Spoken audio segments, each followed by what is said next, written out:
In question 1, we're being given a right angle triangle. We need to work out the value of x. Now we notice that 8.5 centimeters is the hypotenuse. It's found opposite the right angle, and so we'll be using Pythagoras theorem here. We've got 4 squared plus x squared is 8.5 squared. So x squared is 8.5 squared minus 4 squared. So to find x, we will simply be taking the square root of 8.5 squared minus 4 squared, which turns out to be 7.5. In 2, we've got the formula t is 4m squared minus 11, and we need to work out the value of t when m is negative 3. So when m is negative 3, we get that t is 4 times negative 3 squared minus 11. This is 4 times 9 minus 11, which is 36 minus 11, which turns out to be 25.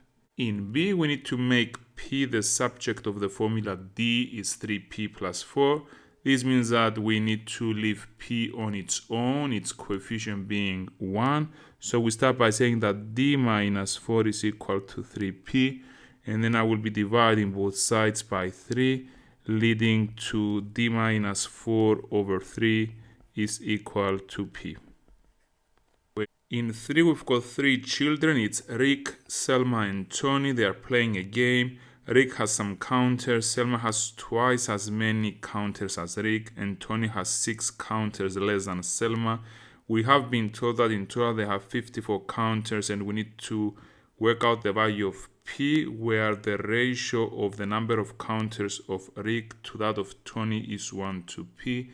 So I'm starting by saying we've got these 3 people here. If we call the number of counters that Rick has x, then Selma has twice as many, so 2x, and Tony has 2x minus 6. And we have been told that the sum of the counters is 54. This leads to an equation in x. So x plus 2x plus 2x minus 6 is equal to 54. So we get that 5x is 60, so x is 12. So going back to the original diagram here, I can fill in for the value of x 12. So it's 12 is 2 times 12, which is 24, and it's 6 less, which is 18. And therefore, we've got that the ratio of Rick to Tony is 12 to 18. This simplifies to 12 over 12 to 18 over 12, because I want to attain a form of 1 to P. So this is 1 to 1.5, and therefore the value of P is 1.5. In 4, we've got that Joe is going to buy 15 rolls of wallpaper, and he's got 2 options, 2 shops. It's Chic de Go with 3 rolls for £36, or Style Papers that's offering a pack of 5 rolls for the normal price of 70. This is offered 12% off the normal price. So he wants to buy those 15 rolls of wallpaper as cheaply as possible, and we need to advise Joe on which one of the 2 shops to go for.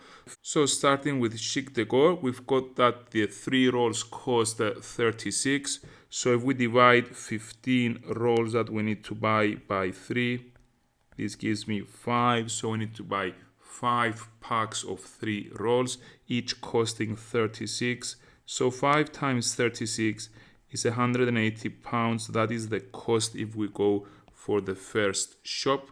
Now for the second shop, the Style Papers, we have a pack of 5 at the normal price of 70, offered 12% off.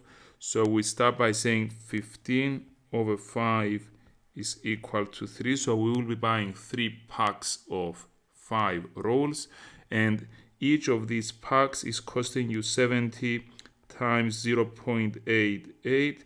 The 0.88 is the multiplying factor corresponding to a decrease of 12%. That's the discount offered, and this gives an answer of 184.80.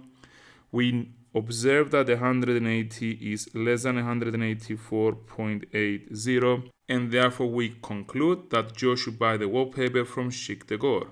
In question 5, we're being given a frequency table of the lengths in centimeters of some pieces of string, and Amos has drawn a frequency polygon shown here. We are asked to identify two mistakes that he did. We start by observing that the last point here, the 50,5, is wrong. It should have been at 45,5 because we are always plotting the frequencies against the class midpoint. The midpoint of 40 and 50 is 45. So the first thing we observe is that this point highlighted here is wrong. It should have been at 45,5. A second point we note is that the vertical axis, the frequency axis, goes 10, 20, 30, and then we skip 40 and go straight away to 50. So we need to point out that the 40 was omitted. In question 6, we are told that Jessica runs for 15 minutes at an average speed of 6 miles per hour and then runs for 40 minutes at an average speed of 9 miles per hour. It takes Amy 45 minutes to run the same total distance, and we need to work out Amy's average speed, giving our answer in miles per hour. I will start by considering Jessica, and I will find the total distance she covered. So we know that she started off with 6 miles per hour, which means that this is 6 miles in 60 minutes. So we are trying to find how many miles she covered in those 15 minutes. And therefore we can find x by doing 6 times 15 over 60. This gives an answer of 1.5 miles. We then proceed in the second leg of the journey, during which she was running for 40 minutes at an average speed of 9 miles per hour. So now we've got that she did 9 miles in 60 minutes. And we would like to find the distance covered, y miles in 40 minutes. So this time y is 9 times 40 over 60. It turns out to be 6 miles, and we therefore conclude that the total distance covered is simply the sum of 1.5 and 6. So 1.5 plus 6 gives an answer of 7.5 miles. Well, we know that the formula for speed is that speed is distance over time, and therefore we can simply say that the speed is the distance covered, 7.5 miles, over the time taken. Well, we know that for Amy, she was running for 45 minutes. That's 45 over 60 of an hour. So we do the calculation, we get an answer of 10 miles per hour. In question 7, we are being given the rectangle STUV, and we need to show that the area of the trapezium QUVR, the shaded area here, is given by 2x squared plus 20x. We start by noting that the length of the rectangle SV is 3x plus 5, and therefore QU here will be given by doing 3x plus 5 minus 2x, which simplifies to x plus 5. Now we know that the area of a trapezium is given by doing base 1 plus base 2 over 2 times height. So in our case, it's going to be area equals to base 1, which is 5, plus base 2, which is x plus 5, and all of it over 2 times the height of the trapezium, this one here, which is 4x. So times 4x. We notice that the 2 with the 4 simplified to leave me with the 2 here. In the bracket, we've got 10 plus x times 2x. We will expand this to get 20x plus 2x squared as required. In 8, we've got an electricity company charging the same fixed amount for each unit of electricity used, and David uses this graph to work out the total cost of the electricity he has used. We need to work out the gradient of the straight line. We notice that this straight line passes through the origin, and we now need to pick out another point through which we pass. We could pick out the point here, 100,14. So this is the point I've picked here. We know that the gradient is simply y2 minus y1 over x2 minus x1. So we do rise over run. In our case, we've got y2 being 14 and y1 is 0 and x2 is 100 and x1 is 0. This works out to be 0.14. It's worth noting here that the examiner will accept anything between 0.135 and 0.145. Now in part B, we are asked to explain what does the gradient of this line represent. We know that in general the gradient represents the increase in y for every unit increase in x. In our case, the x is the number of units used and the y is the cost, and therefore we have found a gradient of 0.14, which simply means that for each extra unit of electricity used, the cost will increase by 0.14 pounds. We need here to refer to units of electricity to mention that the 0.14 is pounds, and also refer to the cost in order to get the mark. In 9, we are asked to express this as a power of 10. So starting from the expression we were given, we notice that we could combine the expression in the denominator. We know that when we've got multiplication with a common base, we add the indices, and therefore this will lead to 10 to the 360 over 10 to the 240, and all of it square root. Now when we've got division with a common base, we subtract the indices, so that's going to be 10 to the 120, and the square root can be written as to the power over half. And now when we've got a power raised to a power, we multiply the powers together. 120 times a half is 60, so the answer here is simply 10 to the 60. Part B, we are told that Liam was asked to express 12 to the 50 all squared as a power of 12, and what he did is that he raised 50 to the power of 2, ending up with a final answer of 12 to the 2500. This is obviously wrong because we just said that when I raise a power to a power, I multiply the powers together, and therefore we should have said that 12 to the 50 all squared is 12 to the 50 times 2, which is 12 to the 100. In question 10, Jane bought a new car 3 years ago. During the first year, we had a decrease by 12.5%, and this was followed by 2 consecutive decreases of 10%. And at the end of the 3 years, the value of the car was 17,010. We need to work out the value of the car when it was originally bought. So I could draw a diagram here to illustrate what's happening. We've got 3 consecutive changes, 1, 2, 3, taking me from the new price to the current price. So we started off from 3 years ago, and we ended up with a new price after 3 years. So we started off with a decrease of 12.5%, followed by a decrease of 10%, and then a decrease of another 10%. And I will figure out the multiplying factors. If I have a decrease of 12.5%, this means that we're looking at a multiplying factor of 0.875. For a 10% decrease, that's times 0.90. And then again times 0.90, leading to the current value of £17,010. So for me to go back to the 3 years ago price, I will be doing division by all of these multiplying factors. So I will simply do 17,010 divided by 0.875 times 0.90 times 0.90, which gives an answer of 24,000.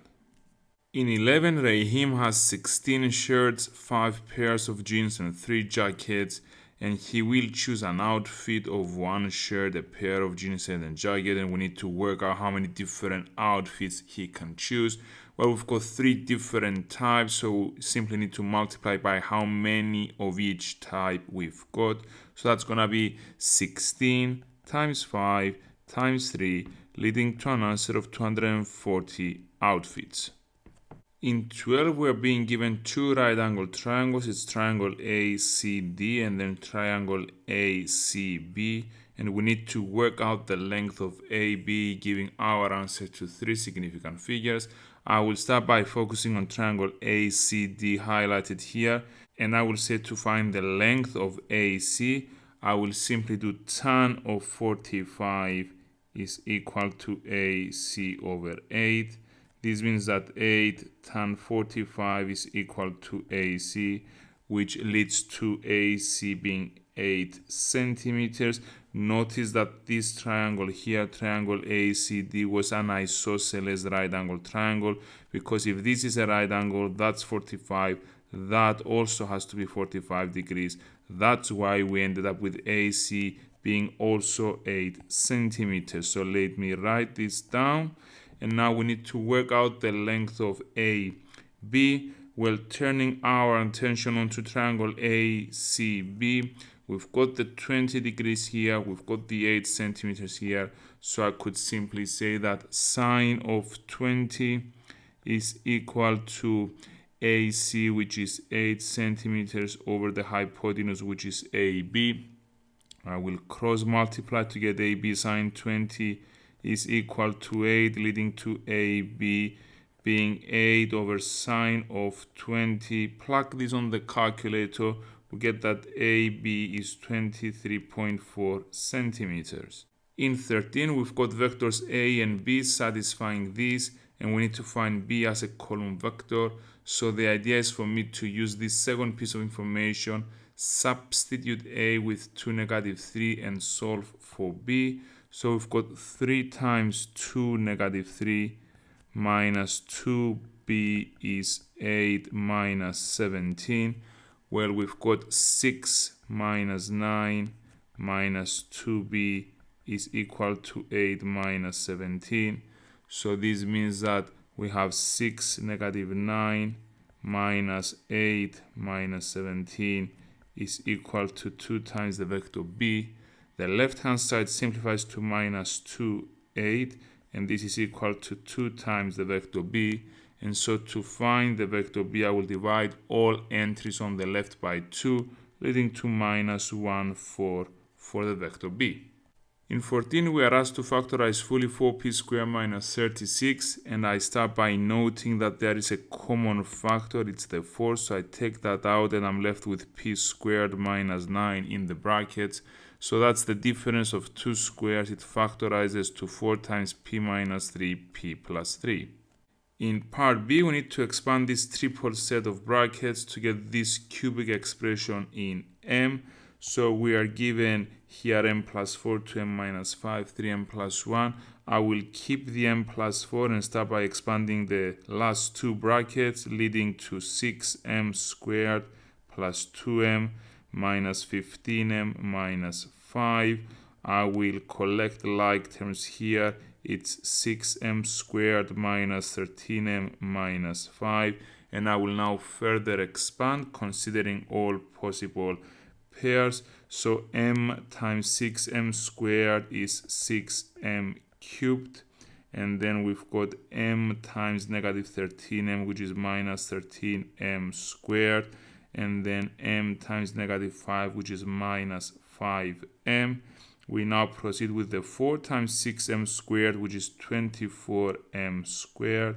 We've got the 4 times -13m, which is minus 52m. And we also have the 4 times -5, which is minus 20. Collecting like term together for the final time, we get 6m cubed plus 11m squared minus 57m minus 20.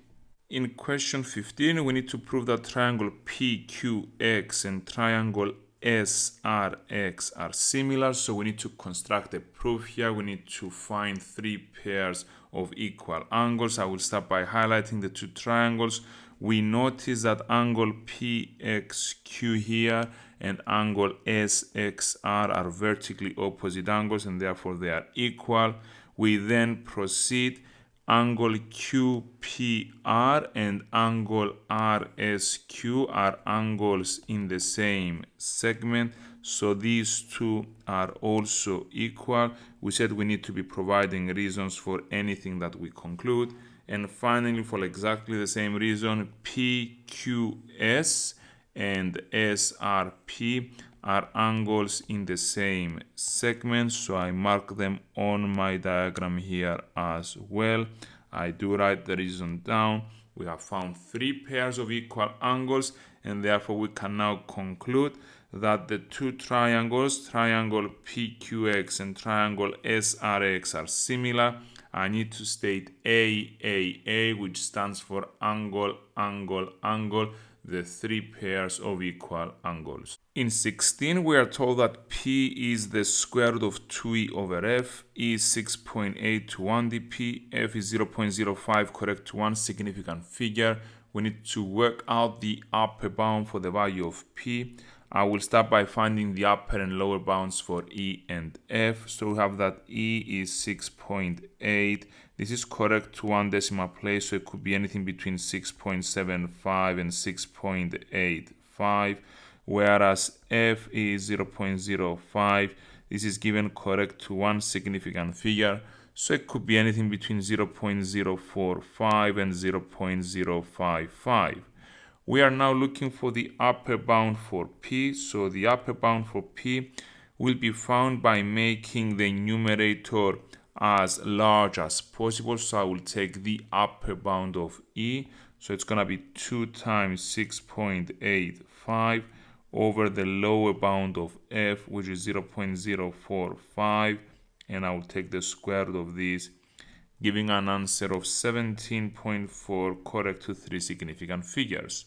In 17, we've got the table giving information about the distances that some year 10 students leave from school. So it's a grouped frequency table.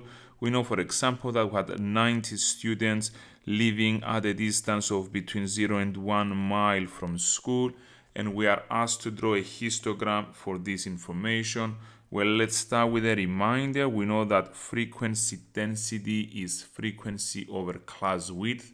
Remember that frequency density is the height of the bars in a histogram. So I will extend this table here by adding a column for class width and a column for frequency density. The class width for the first group here is 1 because it goes from 0 to 1. So I'll put a 1 here. Then we'll go from 1 to 1.5, it's 0.5, then 0.5, then 1, and then from 3 to 5, it's 2. And I will now proceed into finding the frequency density. So it's going to be 90 divided by 1, which is 90. It's going to be 48 divided by 0.5, which is 96. It's going to be 22 divided by 0.5, which is 44. 8 divided by 1, which is 8. And 12 divided by 2, which is 6. Now, these frequency densities will be the heights, which means I need to come to this graph here. I need to scale my vertical axis. So I will be going 20, 40, 60, 80, 100, and I need to draw the bars according to the class endpoints, which are these here, and the frequency density, which will be the height. So there it is. I've drawn my bars here. The first one is going from 0 to 1 on the horizontal axis with a height of 90. Then from 1 to 1.5 at a height of 96. And then from 1.5 to 2 at a height of 44. And then from 2 to 3 at a height of 8. And finally the last one from 3 to 5 at a height of 6. This completes the histogram. In part C, we're given the histogram showing information about the distances in miles for some year 11 students. And we are told that the number of students that live between 1 and 2 miles from school is n. And we need to find an expression in terms of n for the number of year 11 students that live between 3 and 5 miles from school. Now we know that between 1 and 2 miles, so this area here represents n students. Unfortunately, the frequency density axis, the vertical axis, is not scaled, so I will be using the small squares here. So let me start by scaling the vertical axis with small squares. So this is 10, this is 20, this is 30, and this is 40. We know that between 1 and 2, this area here is a rectangle that has 10 small squares as the base and 15 small squares as the height. So that's gonna be 10 times 15, which is 150 small squares in area. Whereas for 3 to 5, the base is 20, the height is 3, so this is 20 times 3, which is 60.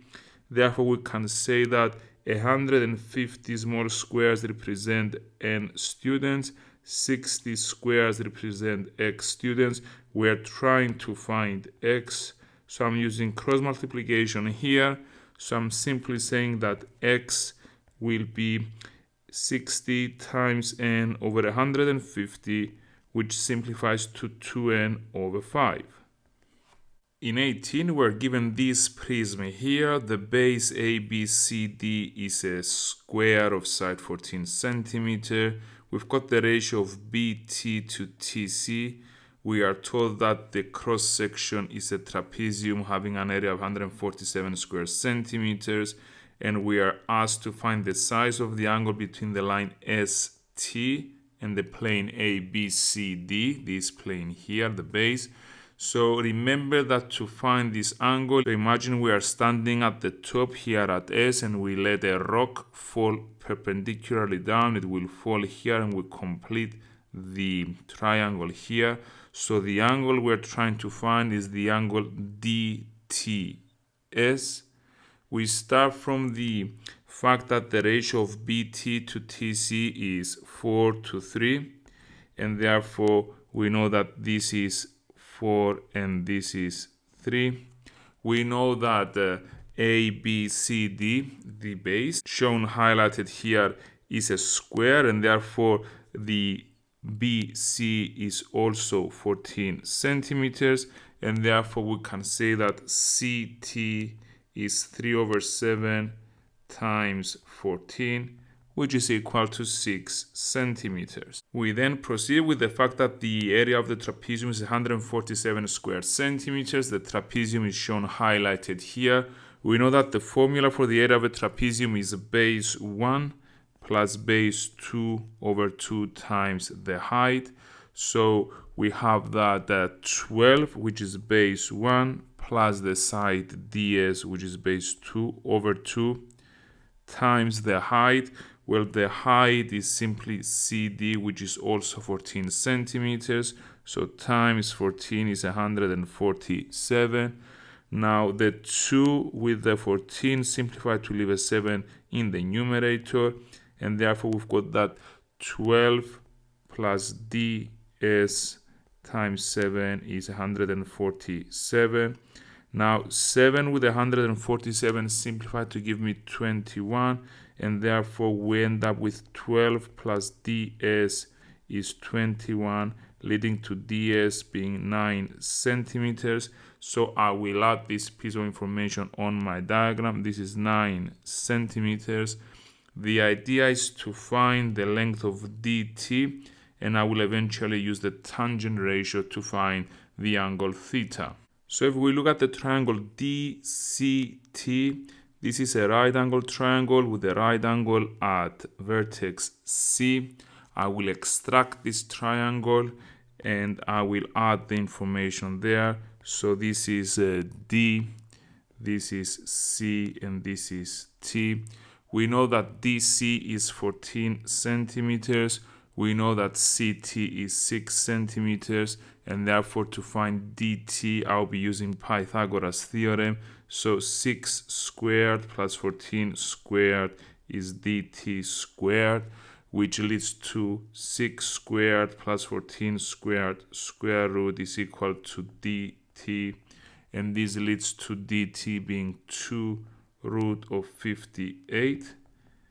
So we now add this information on the diagram. dt is 2 root 58, which means I can now proceed with tan.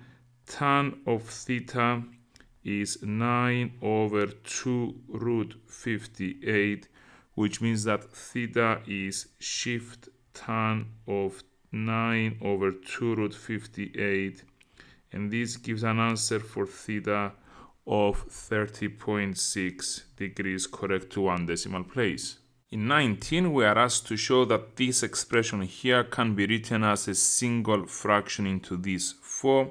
So starting from what we are given here, I will consider the denominators and find the LCM. Let me start by considering the last term here, the 1, as 1 over 1. So we can easily see that the LCM will be the x plus 2 times the x minus 2. So we notice that the first fraction here needs to be multiplied by x minus 2, the second one by x plus 2, and the third one by x plus 2 times x minus 2. And this will allow me to bring everything over the same denominator of x plus 2 times x minus 2. So we're having 3x times x minus 2 minus 2x plus 1 times x plus 2 minus x plus 2 times x minus 2. I will now expand the numerator. It gives me 3x squared minus 6x minus 2x squared minus 4x minus x minus 2 minus x squared plus 2x minus 2x plus 4, and all of it over the denominator, which is expanded to give me x squared minus 2x plus 2x minus 4. So let's look for some simplifications. Let's look at the x squared terms in the numerator. I've got 3x squared minus 2x squared minus x squared. So all of these, they cancel out. Let's also look at the x terms. I've got minus 6x minus 4x is minus 10x, minus x it's minus 11x, and these two, they cancel out. So these two, they go away, and I'm left with minus 11x. And let's look at the constants. It's minus 2 plus 4, which is 2. So I've got plus 2. And in the denominator, we've got the minus 2x with the plus 2x. And therefore, this leads to x squared minus 4 in the denominator, which agrees with the form of the answer that I had to give. In 20, we've got the profit made in year N be denoted by P subscript N. We are being given this formula to find the profit for the next year based on the profit of the previous year. So we multiply by a constant A and then add 800. And we've got the profit for 2018 and 2019. So we could say that 2018 is P1, 2019 is P2. We are asked to find the profit for 2021. So if we proceed with the years and we go to 2020 and then 2021, this means we need to find P3 and then based on that find P4, and that will be our final answer. I will start by considering P2 and P1 in order for me to find the unknown constant A. So we've got that P2 is A times P1 plus 800. In other words, based on the relationship given here, the new profit is A times the previous year's profit plus 800. So in our case, 29,600 is 24,000 A plus 800, which leads to 28,800 is equal to 24,000 A, and therefore we get that A is 1.2. Now to find P3, it's gonna be A times P2, so 1.2 times P2 plus 800. P2 is 29,600, so 1.2 times 29,600 plus 800, which gives an answer of 36,320. And we will proceed with P4, which will be 1.2 times P3 plus 800. This leads to 1.2 times 36,320, which is the number we just obtained for P3, plus the 800, and this gives an answer of 44,384, and therefore the profit in 2021 would be 44,384 pounds. In 21, Ray has 9 cards shown here, numbered 1 to 9. He's going to take at random 3 of these cards and he works out the sum, recording the result. We need to work out the probability that the result is an even number. Obviously, we do not care about the exact number that he picks each time. We are only interested in whether this will be even or odd, and we will be drawing 3 cards, so it makes sense to approach this through a tree diagram that looks something like this. We start off with 1, 2, 3, 4 even cards out of a total of 9, so 4 over 9 and 5 over 9 for being odd. If we pick out the first one to be even, we are left with 3 even cards out of a total of 8. 5 over 8 are odd.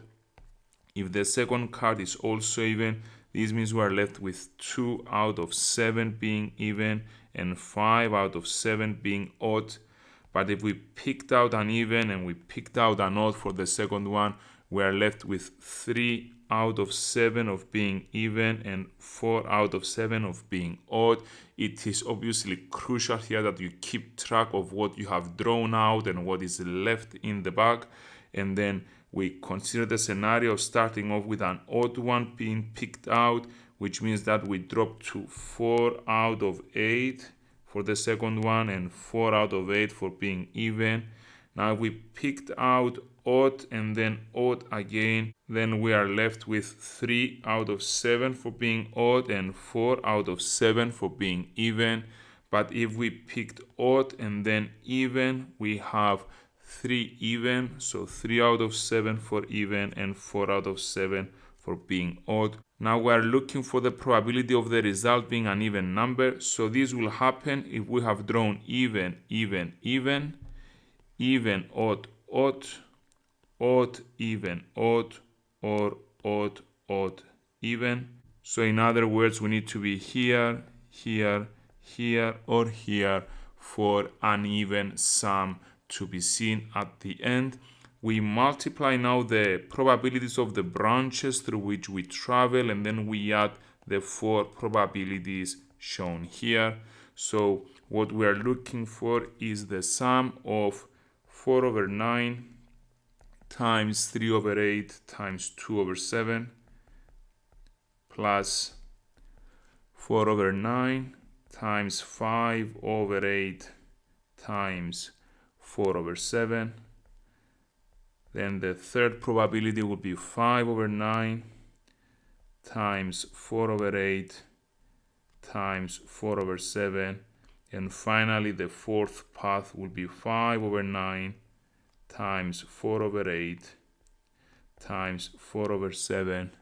And this gives an answer of 11 over 21. In 22, it's a straight line here, L with equation y is 2x minus 5, and the curve C with equation y squared is 6x squared minus 25x minus 8. And we need to use algebra to find the coordinates of the points of intersection. So in other words, I need to solve this system of simultaneous equations. I will start from the most complicated one. Y squared is 6x squared minus 25x minus 8. And I will be substituting y with 2x minus 5. So this leads to 2x minus 5 all squared is 6x squared minus 25x minus 8. I will expand the left-hand side. It's 4x squared minus 20x plus 25 is equal to 6x squared minus 25x minus 8. I will collect everything on the right-hand side. Leading to 0 is 2x squared minus 5x minus 33, and this factorizes into 2x minus 11 brackets x plus 3. In other words, we need to have 2x minus 11 is 0 or x plus 3 is 0. This leads to 2x is 11, which means that x is 11 over 2, or x is negative 3. We just found the x coordinates. We need to find the full coordinates. We need to proceed in finding y. So when x is 11 over 2, y is 2 times x, so 2 times 11 over 2 minus 5. Remember, we are always substituting in the simplest of the two. This gives an answer of 6, so this point has coordinates 11 over 2, comma 6. And when x is negative 3, y is 2 times negative 3 minus 5, which turns out to be negative 11. And therefore, the second point of intersection has coordinates minus 3, comma minus 11.